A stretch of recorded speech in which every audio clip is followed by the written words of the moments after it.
Good Monday morning to you guys here in the right now what's the beautiful Central Florida area. If you are joining us, there is no question that we've got a situation going on here currently. So let me personally say good morning to you guys. Good morning. So if you have not been aware at all, we have a large storm headed our way. Idalia, I believe it's Idalia. Yes, that's what we were calling it this morning. It takes us a few to figure out these names. But with that, you know, we've talked about Ask Trooper Steve so many times about things to do in your vehicle during a storm, stuff like that. Well, having results one, I say it all the time. Now I get to show you. And over the next 2 to 3 days, our weather conditions and our roadway conditions are going to be rather serious. Hurricane Idalia is expected to make landfall at a Category 3 somewhere in the Florida Big Bend and Tampa, heading in a northeasterly direction from what it looks like as of right now. What does that mean for us? That means a lot of rain, a lot of wind, and some serious roadway conditions. So at the end of the day, the practices that we preach here all the time go right into preparing for really serious weather conditions. So first and foremost, you want to make sure your vehicle is good to go. Is your car prepared for whatever storm is headed our way? And how do you prepare for stuff like that? You don't do it when the storm hits. You've got to get ready, obviously, before this thing is here. Because at that point, a lot of gas stations get closed, a lot of grocery stores shut down during those storms. And then, of course, curfews and roadways do get shut down. So ensuring that you're prepared before is key, right? Obviously, right? I at least hope so. If you try to get prepared on Tuesday, that's not going to happen. So what should we be doing today? Today is the day that I am saying you need to make sure your gas tank is on full. You need to ensure that you have everything ready within your house. If you've got a grill, I'd recommend making sure your propane tanks are good. Batteries are charged up on flashlights, lanterns, walkie-talkies, games for the kids at the house. We're going to see a lot of rain, heavy wind gusts, and we do know that power can be taken out even on a normal afternoon storm, let alone a Category 3 hurricane headed our way. So this is the stuff that we need to make sure is happening now, and so you're not running around Tuesday worried about everything. We need to make sure that we're kind of focused on this a little bit together. So first thing we're going to talk about is the car. Gas tank filled up, right? You want to ensure that your gas tank is full. Mine here on results one, I filled it up yesterday. And then of course, a lot of ensuring that the entire vehicle as itself is maintained. How are your current state of your wipers? Are your wipers needing replacement? Are they in good condition or bad condition? Now is the time to make sure that they are good to go. I would also recommend putting some Rain-X on your windshield. I'm just that guy when it comes to making sure you're overly prepared. Also, a lot I talk about making sure your lights on your vehicle are working. How do you do that? Well, it takes time.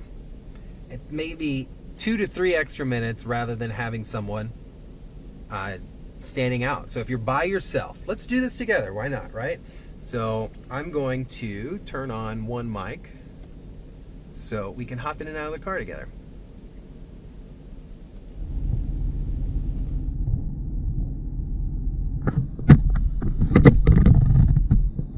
So you're going to want to make sure that all your lights are working, right? So let me shut off our traffic advisories. So easy way to make sure your turning signals are working is to activate your hazard lights. So we see our hazard lights blinking here. Then in return, what should they be doing? Blinking outside, right? So we hop on out and we check the lights back here. to make sure, are they blinking? They're blinking, meaning your lights are good to go. All right, same thing would apply for the front. If you're out and you're doing stuff on your vehicle, you want to make sure these lights are working. Now we know our headlights are working. You want to check the tread on your tire.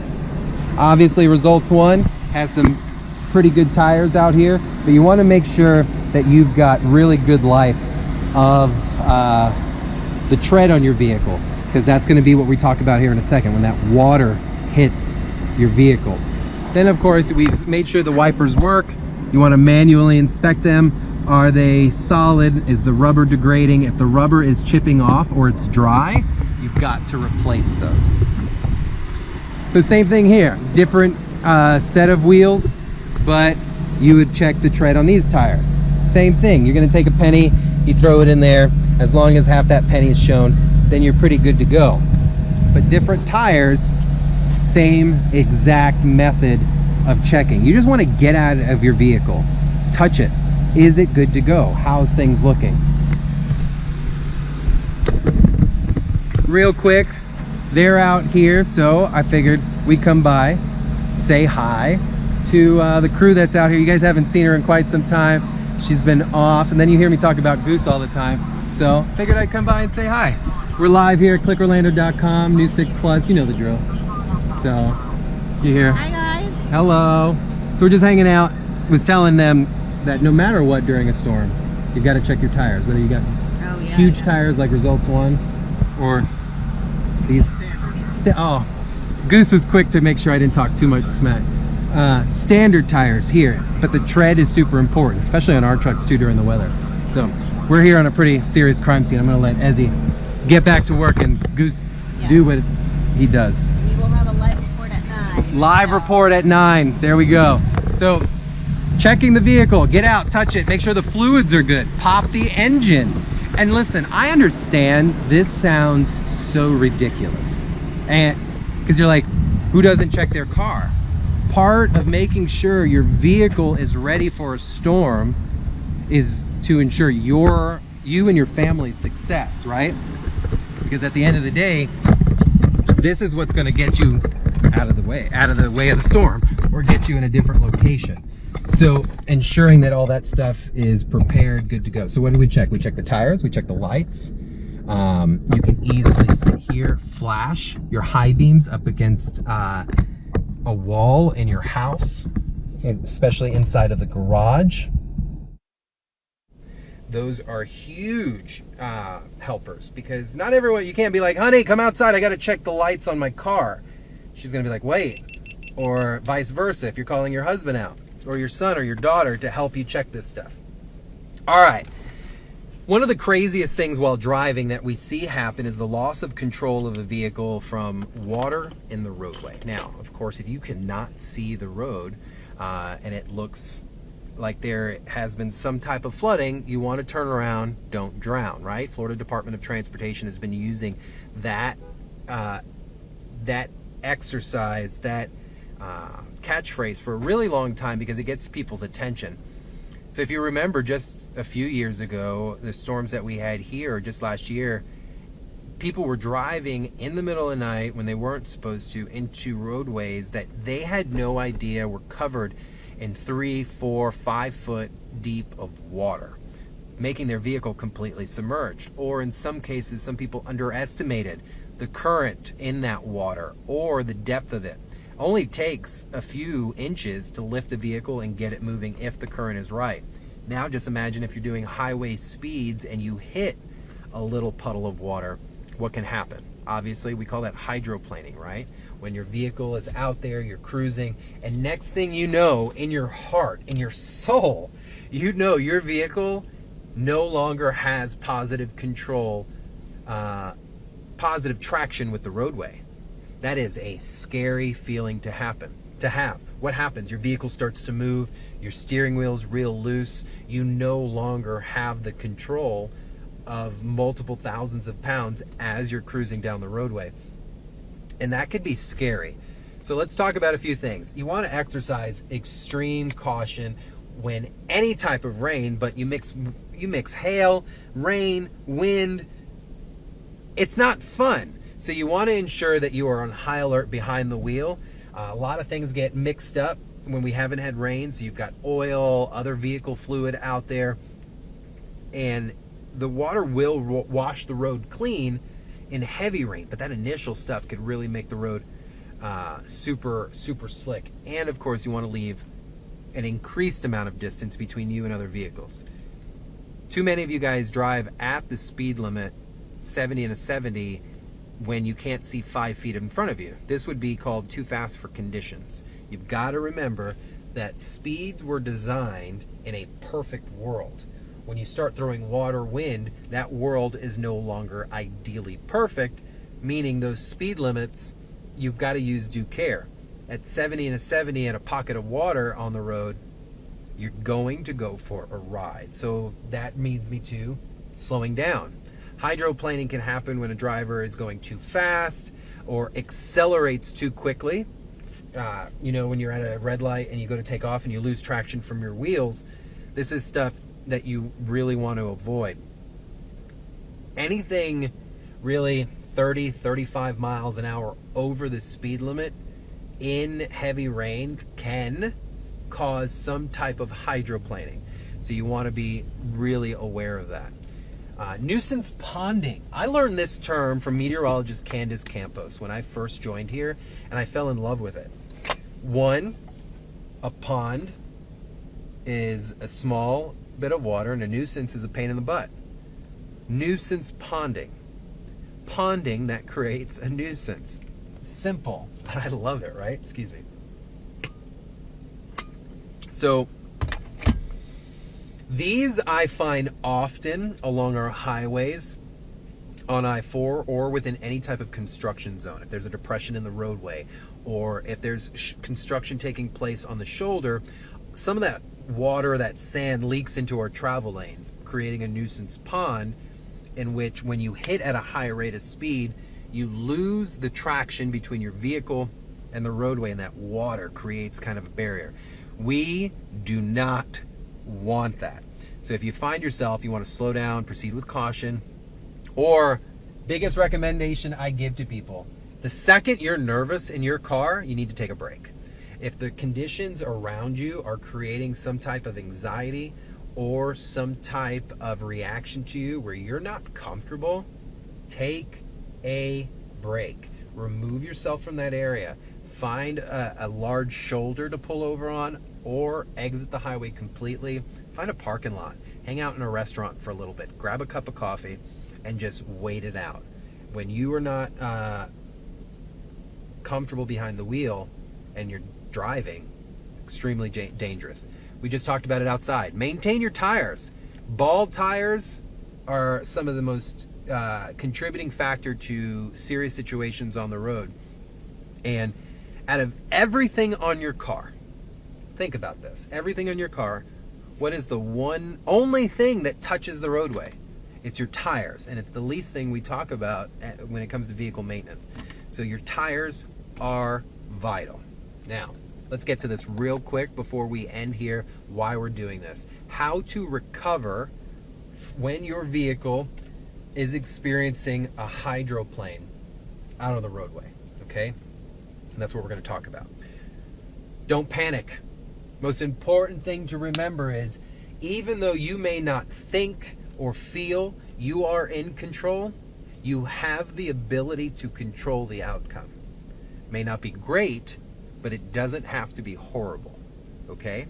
I'm not saying that every hydroplane is recoverable. Some are going to cause, you could crash, you could leave the roadway, but what I'm telling you is to really hopefully provide a softer landing at the end of it. So don't panic, staying calm, and keeping super focused on understanding you're still behind the wheel and you can fix this. So fight the normal reaction to slam on the brakes. This will cause your vehicle to completely lose control. Your vehicle will skid in multiple directions, and that is not something you want to do. So what is hydroplaning? You're driving, suddenly water gets between your tires and the roadway, and your vehicle begins to lose control, and you no longer can steer where you want the car to go. That is hydroplaning, the definition. So water has begun between your tires and the roadway, and you no longer have positive control of your car, and there's no longer positive traction with the roadway. So first thing we're going to do is, say the vehicle is going to the right, I am going to begin, I want to go straight, obviously, but I'm going to begin to steer slowly, positive control. I'm going to steer where my car is going. Steve, why are you doing that? Because I'm trying to regain traction. At some point in time, when that's happening, that water is going to get out from underneath. If I'm all over the place trying to overcorrect, every time it wants to correct, I am going to get sent into a different direction. So, number one, don't panic. Number two, steer into the loss of control. Turn into the hydroplane direction. Counterintuitive to some, but this is not. It is the best way to regain your traction. So you're going to grip that steering wheel firmly, hold on to it. None of this all over. Grip it, hold it, and stay there. Avoid to turn too sharply. You're going with the curb, so I'm going to act intense. You're going, your car's starting to spin, whether it's at 20 miles an hour, 5 miles, I don't care. Slowly turn into it. You're going to feel your tires reconnect with the roadway. You're going to feel it all of a sudden connect. It is going to be a positive reaction, a physical reaction that you are going to see. Adjust your speed at this time. Remember, you're off the brake, off the accelerator. You're not doing anything down there as that's happening. If you are attempting to slow your speed, you are going to slowly pump and apply the brakes. Too much, too fast does zip, and then we are counterintuitive at that point. A lot goes into this, but majority of it is going to be your mindset. So I want you to understand, remaining calm allows you to really dissect a lot of situations. So I preach calmness in the highest of stressful situations. For me, that's how I'm able to do a lot of the things I do. The pause. I don't care how crazy, how high ops tempo, how scary the situation is, whether it's a 0.2 second pause or a 2 second pause, you've got to take the pause. Things are getting crazy. You're going to not panic. You're going to grip the steering wheel. Obviously, your seatbelt's on. You steer into where the car is going. You're waiting. You're waiting to feel that positive reconnection with the car. If I was going left, I'm going to steer left. When I begin to feel the reconnection, I'm bringing the car back to where I need it to go. I am slowly pumping the brakes because my goal is not to keep going here. You need to take a break. Once you've regained that control, you're leaving the roadway. What we're going to experience here in Central Florida, it's not like we haven't seen this before, but it's unfortunate because these storms are serious. A lot of people like to get on here and be like, oh, well, we know what we're doing. No, we don't. We have a lot of new folks here in Central Florida, and as a native Floridian, it is my job, my responsibility, and you know, I enjoy making sure other people understand what they're getting into. And as a local, you should do the same. If you're an avid watcher of mine, News 6, or whatever, you should be really trying to educate people about storms and how we encounter them and what happens here in Central Florida. So I really hope that maybe this will get embedded in your brain a little bit. Biggest thing to remember, don't panic, steer into the hydroplane, pump slowly the brakes, and then take a break. Guys, thank you for joining me here on In Results 1, talking about the impeding storm that we have coming, but learning how we can drive safely in those conditions. I am sure you're going to see a lot of me over the next few days within the storm and giving you close eye of what's going on. Make sure you've got the News 6 app, you've got your notifications on, you've downloaded the Pinpoint Weather app, and that you're constantly streaming us over at News 6 Plus. Guys, have an amazing day. Be safe, be prepared, and don't panic. And of course, always wear your seatbelt.